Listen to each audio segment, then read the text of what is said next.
I'm going to tell you a little secret about myself. I'm not really ashamed of it, but sometimes I do get in my own head. I cannot watch horror films, I cannot watch any kind of film that riddles me with fear, and I cannot watch any kind of a film that makes me really anxious. If you set out to have any of those three things go into the face of the viewer, you will get me. I'm not kidding. I know we're not talking about games today, but I once got scared playing Call of Duty 2. Call of Duty is not scary. But that's why here today on Sci-Fi, Science Fiction on a Friday, thanks for joining me as always. I am the perfect candidate to tell you about some sci-fi films that are riddled with anxiety, should that be the emotion you'd like to feel over this weekend. I mean, I don't know, you do you. But yeah, let's do it. This is the 12 most anxiety-riddled sci-fi movies. Number 12, Apollo 13. I get that if we're going to be really specific, this will actually be a science fact movie because it's based on a real story, but let's not try and get bogged down with that. I think life is too short. But even now, it's still hard to beat this 1993 movie with a bunch of dudes who are trying to get back to Earth because they are trapped in space, because every single scene is more anxiety-laden than the last. Starring Tom Hanks as seemingly the commander of this doomed vessel, you also get Kevin Bacon and Bill Paxton as Ron Howard just proved he was a master of intensity and a master of drama. And the real key here, so many people watched this and they had no idea what the real story was, what the narrative is, so they were like, well, are these folks gonna live? Or are they going to die? It is genuinely one of the best space-related movies you could ever hope to see, and that is still true here in 2020, almost 20 years later. Number 11, Event Horizon. Event Horizon gets a little bit of a kicking nowadays, and I get it. It basically stars Sam Neill, and by the end of the thing, he has absolutely lost it, and he's gone off the rails. But if you can get through this madness, you will be greeted with some scenes that not only will leave you like drowning in anxiety, but maybe even you feel a little bit sick. The main reason for this is because once again we are set in space and everybody is trapped on this vessel and their original goal has gone out the window. You then get all this hocus pocus voodoo stuff, and again, some of the things you see here are so brutal, are so gory, are so violent that you'll either laugh because they're so over the top, or you'll be watching the whole thing like this because you can't believe it. And it is a little bit campy because it does come from the mind of Paul W.S. Anderson, but even mediocre films can get inside of your brain. Some of the ways people are killed off in this too, my word. Number 10, Cube. As well as being as stripped back as possible and shot on a budget, Cube also refuses to answer any of the questions that you have. So not only are you disturbed by the time you get to the end credits, but you're also left with like, well, what happened there? And how did these people even wake up in a cube where they're told if you don't escape, you're going to die? So it's just unsettling as well as dark, funny, and dystopian. And my small spoiler for you would be, do not invest in any of these characters because none of them are long for this world. But again, in terms of low budget movies, Cube is right up there.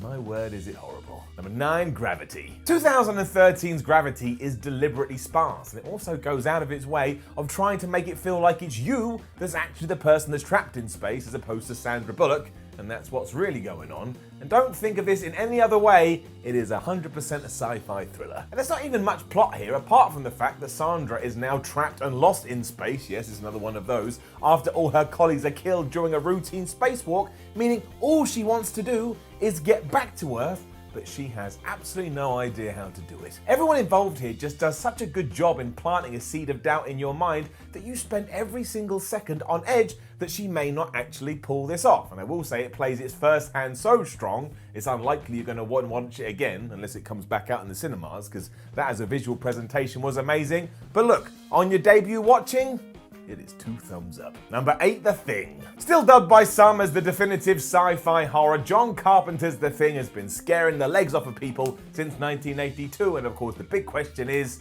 why? The answer, of course, is multiple. The effects are still brilliant when you remember that this thing came out of the 80s, and then you've got the score, the instrumental, which is just so eerie from minute 1 to minute 192, or however long it goes on for. And you also have this cast of characters that comes across as so tough and so stoic, but even they are terrified by the thing, and that terrified nature comes out of the screen and it smashes you right in the face. It also pulls the wool over the eyes of the audience because the monster's main trick here is to take over other people's bodies, so you're watching it going, well, I think that's a good guy, but if he's been possessed, then bad stuff's about to go down. And that pretty much sums up the entire movie. It's a guessing game from start to finish, and really it does nothing for your well-being apart from taking it and flushing it down the toilet. Number 7, Tetsuo. If you want this summed up in one sentence, it is a 1989 Japanese cyberpunk horror nightmare. Somehow it's also a little bit like Iron Man. And what I mean by that too is that Tetsuo follows a guy who is actually obsessed with taking shards of metal and ramming it into his body, so he is part Iron Man, but also part human. He's also losing his mind throughout the entire thing, and when his girlfriend stabs him in his neck, or some of the sexual imagery that you will witness, well, you may actually regret your decision. So it's a sci-fi trip that you'll be trying to work out constantly, but you'll be doing it through gritted teeth and fingers like that. It is truly horrible to watch, and somewhat sadly, that is actually the point. Don't say you weren't warned. Number 6, Pi. The debut effort of one Darren Aronofsky, Pi actually makes number theory terrifying. I mean, who knew? Following a mathematician who is trying to uncover a secret number that will not only prove that there is a higher power in this world, but also basically unlock the secret of life, you may start thinking, that sounds a little bit like the Da Vinci Code. And there's certain similarities here, yes, but Pi is far more dark, Pi is far more disturbing, and when it gets going, it could be one of the most violent movies you ever see. And last time I checked out the Tom Hanks venture, that doesn't really happen. It's more Hollywood explosions. You also won't see any of this coming, which adds to the anxiety you're absolutely going to be riddled with. I don't think I can ever watch it again. Number 5, Pandora. Another space set isolation movie from 2009. Two guys are put on a ship, or they're put into status, and they are sent off to Pandora, where they're gonna try and repopulate the human race.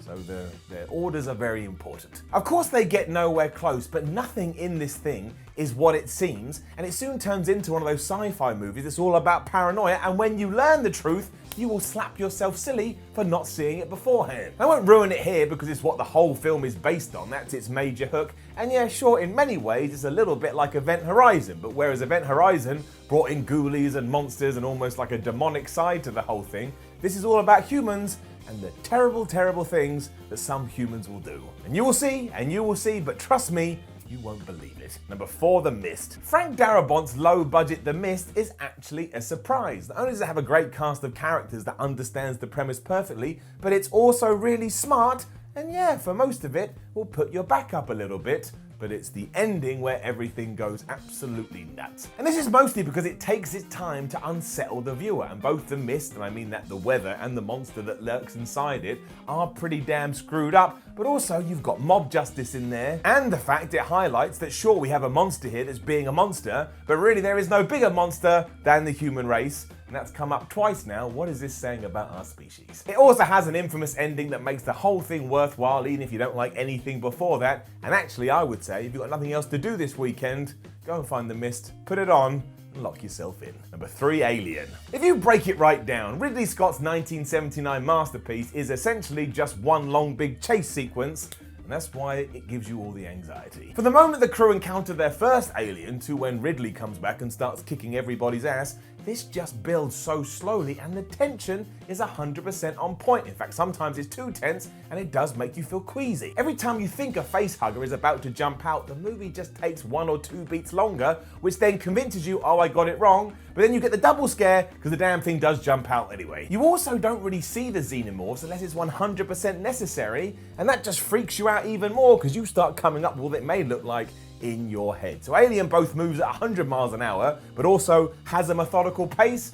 It's one of the reasons why it's one of the best movies of all time. Number 2, Right at Your Door. Released in 2006, this indie movie is not for the faint of heart. I have now officially warned you. Following a paranoid man whose day is about to get a lot worse as he tries to survive in a post-dirty bombed LA, he becomes so obsessed with outside interlopers trying to break into his house that he boards the whole thing up and promises that he's not gonna move. The whole movie though is building up to this one shocking conclusion, and it's a conclusion that nobody in their right mind would even write down on a piece of paper, let alone put it in a movie. I mean, this takes risks, it doesn't care, it will truly blow your head off. It would also leave you a mess for days, so do not watch this if you're feeling on edge already. It doesn't follow any of the tropes that most movies would do, and actually in many ways doesn't even care about its audience. It is something else. Number 1, A Clockwork Orange. All you really need to know about Stanley Kubrick's Clockwork Orange is that at one point it was banned, with governing bodies, whoever, saying, Nobody should be allowed to watch this film. A film utterly devoid of empathy. Basically half the movie follows our quote-unquote hero, Alex Delage, as he just gets involved in things that could only be described as violently sadistic. I mean, almost every scene for around about an hour is just so brutal, I don't know how anybody sits down and watches the whole thing in a single sitting. I'm happy to put my hands up and said I needed to take breaks the first time I saw A Clockwork Orange. It's just unreal. And it's not like there's a nice ending here either, because Kubrick changed it just to make the movie even more anxious, because Delage does get caught. He becomes basically like a husk of a human that is no longer able to have independent thought. And as I've already said, and I'll tell you again, I watched this once, and I promise you, I will never watch it again.